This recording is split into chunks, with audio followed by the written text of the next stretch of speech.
All right. I don't know what number episode we're on, but welcome back to 2BK. 2BK. Two Black Kids. Hey. I'm your co-host Neto. King Nate. And today we're going to talk about the infamous band Issues.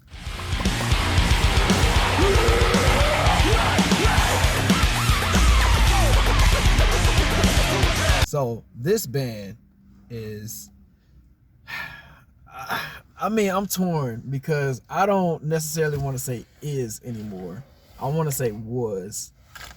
So let me speak my opinion. Let me talk my shit. The floor is yours. Let me talk my shit. So I feel like this band was the most infamous band, newcoming, solidified band of its era that influenced like a mixture of like R&B, like true R&B with heavy metal. Lucid dreaming.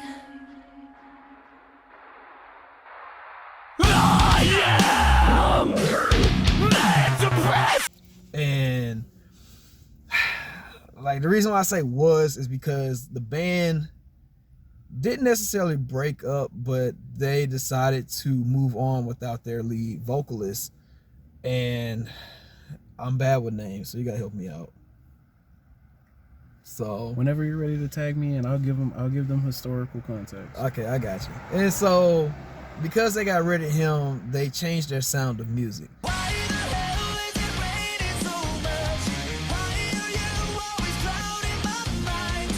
Now, when it comes to changing your sound of music, like, I'm all for it, but to me, like, I understand you want to keep your name because, like, think about Tina Turner. Tina Turner was, you know, great in her day. And after the divorce and separation and everything, she decided to keep her name in order to keep her followers, which was a great tactic, very great tactic. You know, so I understand why people want to keep their name and stuff like that. But it's just, to me, I feel like just start a new project, you know. But I understand why that doesn't happen, so I don't blame them for it. But they just completely changed their sound, and they're way more poppy and stuff like that now, and it just doesn't feel the same. But let's talk about the past. Let's live in the past as if it was the present. And this band Issues had the best name because all they talked about were issues. I mean, And never lose your faith. Mind games, babe. But if one thing's right, I saw with my own eyes. Tough guy dies a little inside this town. Might show no love. Why can't you cut away? I mean, from like, you know, love, breakups, political views, racial views. They talked about any and everything, and I felt like, yo, are they gonna slow down? I can't keep up with this, you know, this awesomeness. I felt like, you know, like Issues, man, they got it, you know, and Okay, so here, if you want a brief history lesson, this is the time to tune in. Let's connect the dots. Okay, in order to be able to understand where this band's come from, we have to go back a little bit. So back in 2006, there was a band called Of Machines. There was a drummer who was known in the scene. His name was Austin Thornton. What happened was Of Machines was pretty much like your post-hardcore band or scenecore, what people would say, and they didn't last too long. They only lasted for a little bit. So what happened was that they were Austin wanted to create another band, so he had some friends from the scene, and that's where you insert Michael Bond, which is a screamer, and you insert Tyler Carter, who is the lead clean vocalist on all the tracks. slash scream, But only in a live setting. But anyways, we'll save that for later. well, no, what's that album? Nah, what's he their didn't debut really album? scream too much. Like, it was mostly like it was freaking Michael that did Like all the yells, awesome screams. yes. So yeah, aggressive yelling is what we'll call passionate yelling. Passionate yelling. So anyway, yeah, so those guys ended up, after Of Machines ended up breaking up, they ended up forming a band called Woe Is Me. Woe Is Me was anywhere from about 2009 to about 2013. Michael, the first person to leave was Tyler Carter because there were some creative differences, and then eventually Michael the Screamer ended up following. So the main reason why all of that happened and how we were able to get issues is because, and it's stated in facts, you guys can do all the research, it's well documented. Austin, the drummer, was the diva of the group. He told everybody what to do and all that because he started the project and yada, yada, yada. These guys was like, yo, we have as much creative input as you, so we should not be subjected to just doing what you want to do. So with that being said, Michael and Tyler decided, hey, we know each other really well. Let's continue to keep this going.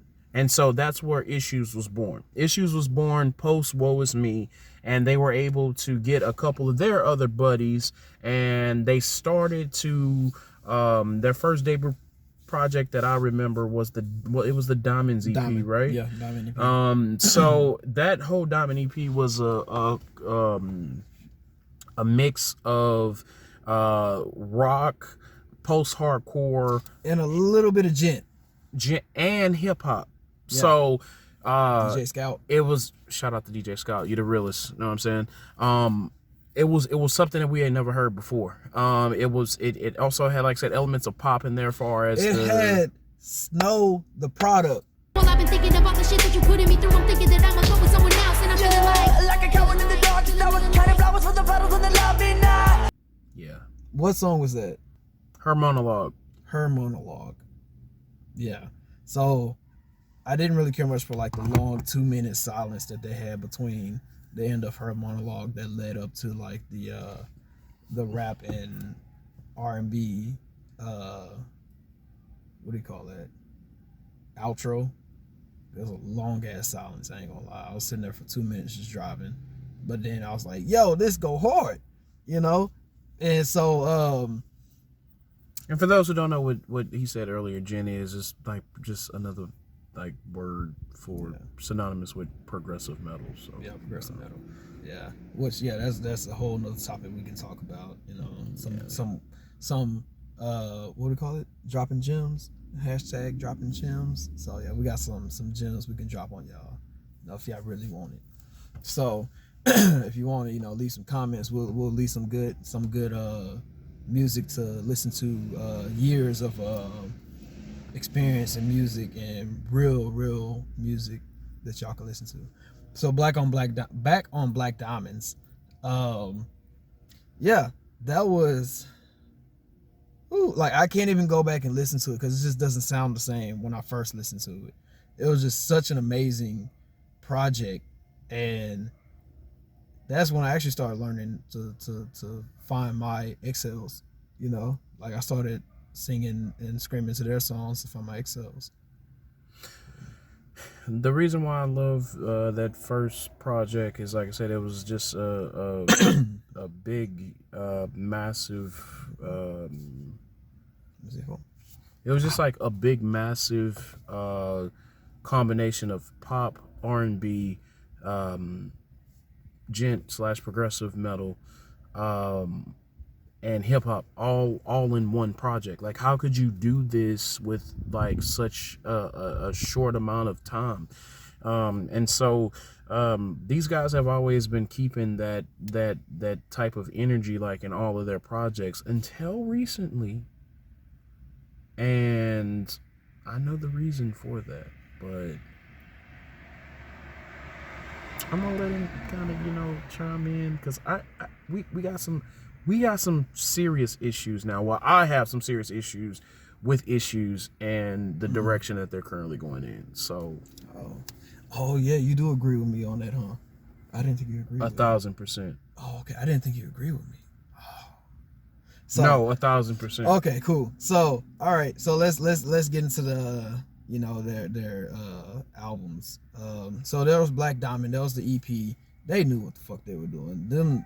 They came out hot, and it's It's crazy. And like I know they came out their second album. Well, they came out their first album after the EP. Official album, which Self-titled. was self-titled, which came out in 2014. Yeah, called Issues. So, man, oh man, they spoke to the people. Like Sad Ghost, the Langston House, man, like everything was just Even the epic. single leading up to that Hooligan, which was totally amazing. And well, just, Hooligan was on Black Diamond. Well, still, Yeah, I yeah. like it just in general, like that song about like just The God. Langdon House, I'm sorry. But man, it's just, you know, Stingray Affliction. Oh my God. man, it was just hit after hit, front to back, back to front. Oh man, it was just amazing. And then like it spoke on everything. Sad goes about, you know, how does it let go? Sitting in front. Oh shit. We would play it, but Yeah, we will play it. You know, there's copyright infringement. Let me just go to it real quick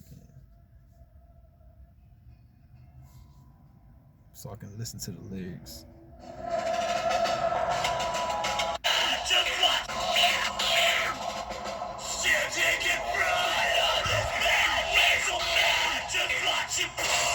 Okay, I remember that. Sitting in front of this bed with some matches, watch it burn. You know, like, I know a lot of y'all be like, oh, metal music's the devil music, yada yada this, yada yada that. But it's like, no, it's a feel. You know, it's just at the end of the day, it's just a feel.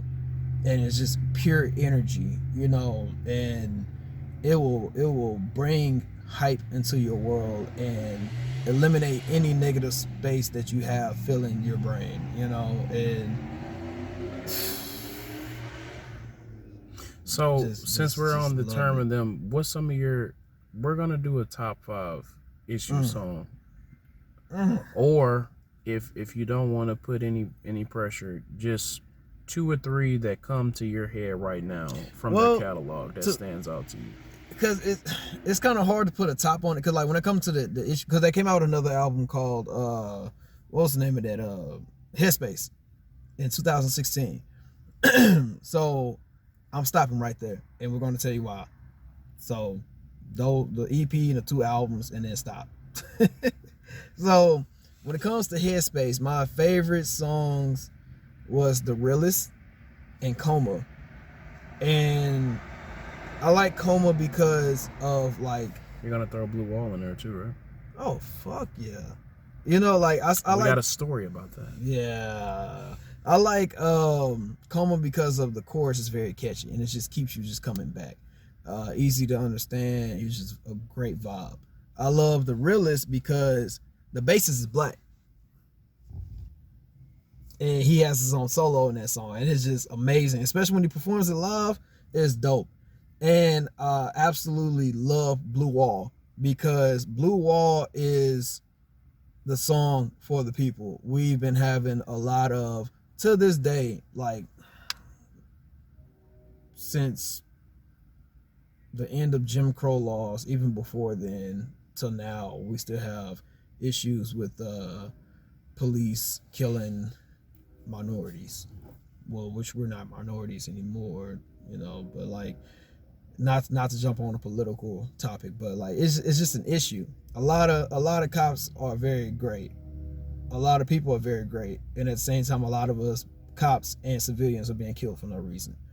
We're from Houston, Texas. We don't experience shit like that. Cops to us, like growing up in high school, we have people telling stories about, oh, we was high and drunk, and the cops pulled us over. They slapped us on the chest, like, hey, you need to go the fuck home and, you know, get your life together. And next thing you know, like, we're in our mid to late 20s, and some of us are like nurses and working for NASA and, you know, big time and banks and stuff like that.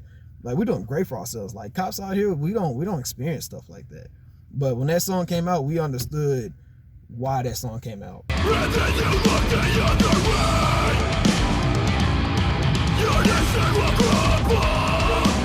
It just gave a certain feeling. But to trickle back until like the Issues album, like one of my favorite songs was the Langdon House, because like I felt the pain behind the lyrics, you know. Cause Papa don't like you like Mama does. So give it up for the guardian angel does. Send me up. That's the general like description of this channel, you know, being the black sheep. And you know, it's just like, damn, your mom don't, I mean, like, your dad don't love you, your mom can't do shit for you, so she don't even try. And not saying we had that life, but a lot of people out there that has that type of life, and it's just, man, it kind of hit home. But yeah, like, yeah, what about you? What you got? So like I said, we're not focusing on the album. Like I said, we're just songs that automatically come to mind. My top 3, hands down, from Issues is Never Lose Your Flame, Tears on the Runway Part 2, featuring Nalo, who is a great artist as well. Shout out Nalo. Shout out to Nalo. And third for me, at the moment that's coming to my mind, is Hooligan. Never Lose Your Flame is something that is a very inspirational song, and I can feel the emotion from Tyler Carter's voice from the jump when I'm going through something. I gotta figure it out. When I'm going through something and I feel like I'm feeling just like be angry at the world, I put that on. It calms me down. I scream to it. It puts me in such a great mood. Tears on the Runway is something that is very sad to me, because I personally lost a best friend many years ago, and I'm still dealing with that towards this day. I've learned to cope with it, but at the same time, it's something that you never forget. So Tears on the Runway, combined with the story that Tyler Carter was saying about his, personal relationship and the story behind that song, it like resonates with me and ties in perfectly. Lastly, Hooligan is just one of those like fun songs. Man, that's just like when you're with your friends. Rebellious. We can't do no wrong.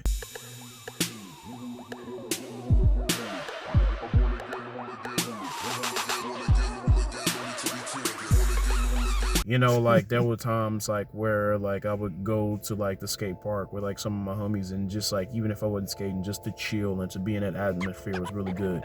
And so looking at that and how Hooligans with that subject matter, but then also the music video that was with it, it just put me way back. So it was like hella amazing. So check them out. Oh, now, but before we go to our other point of where Issues has went in their current direction, I'm going to see if he remembers this. Now, I hate to bring up bad news or whatever, and we're going to keep it as like surface level as possible. Yeah, but I know where you're going with that. Exactly. So